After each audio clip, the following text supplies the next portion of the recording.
തോട്ടം മേഖലയിലെ കുട്ടികൾക്ക് മികച്ച വിദ്യാഭ്യാസം നൽകുന്ന പദ്ധതി പ്രകാരം പീരുമേട്ടിൽ സ്ഥാപിച്ച MRS കെട്ടിടം നാശത്തിന്റെ വക്കിൽ.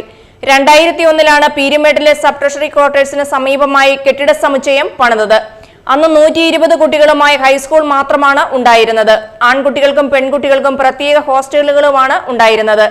2012 സ്കൂൾ കുട്ടിക്കാനത്തേക്ക് മാറ്റി സ്ഥാപിച്ചതു മുതൽ ഈ കെട്ടിടത്തിന്റെ ശനിദശ തുടങ്ങി. ഇന്ന് ഈ കെട്ടിടം മുഴുവൻ നനഞ്ഞൊലിച്ചു കിടക്കുകയാണ്. ലക്ഷങ്ങൾ വിലമതിക്കുന്ന ജനറേറ്റർ, ഫർണിച്ചറുകൾ, മെത്ത തുടങ്ങിയവയെല്ലാം നശിച്ചു.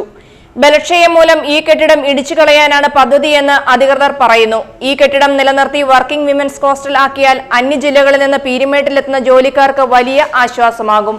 പീരുമേട്ടിലെ തോട്ടം തൊഴിലാളികളുടെ മക്കൾക്ക്, പാവപ്പെട്ട കുട്ടികൾക്ക് വേണ്ടി റെസിഡൻഷ്യൽ സംവിധാനത്തിൽ പഠിക്കുന്നതിനായിട്ട് സ്ഥാപിച്ച ഒരു കെട്ടിടമാണിത്. MRS ആയിരുന്നു, model residential school, Tamil medium. ഇതിനകത്ത് വർഷങ്ങൾക്ക് മുമ്പ് ഇവിടെയായിരുന്നു പ്രവർത്തിച്ചിരുന്നത്. ഇത് കുട്ടിക്കാനത്തേക്ക് ഇപ്പോൾ ഷിഫ്റ്റ് ചെയ്തു. പക്ഷേ ഈ കെട്ടിടം നാമാവശേഷമായി കിടക്കുകയാണ്. ധാരാളം റൂമുകളുണ്ട്, ബോയ്സ് ഹോസ്റ്റലുണ്ട്, ഗേൾസ് ഹോസ്റ്റലുണ്ട്. കൂടാതെ ഇവിടെ മഴവെള്ള സംഭരണി, ധാരാളം സംവിധാനങ്ങളുണ്ട്. ഇവിടെ വരുന്ന സർക്കാർ ഉദ്യോഗസ്ഥന്മാർക്കും അല്ല സ്ത്രീകൾക്ക് പ്രത്യേകിച്ച് താമസിക്കാൻ സ്വകാര്യ വ്യക്തികളെ ആശ്രയിക്കേണ്ടി വരുന്നു. ഈ കെട്ടിടം മെയിൻറ്റെയിൻ ചെയ്തെടുത്ത് ഒരു വർക്കിംഗ് വുമൻസ് ഹോസ്റ്റലാക്കി മാറ്റണം. വെറുതെ ഈ ഒരു ഇത്രയും കോടിക്കണക്കിന് രൂപ മുടക്കി നിർമ്മിച്ച ഈ കെട്ടിടം നാമാവശേഷമായി കിടക്കുന്നത് വളരെയധികം ബുദ്ധിമുട്ടാണ്.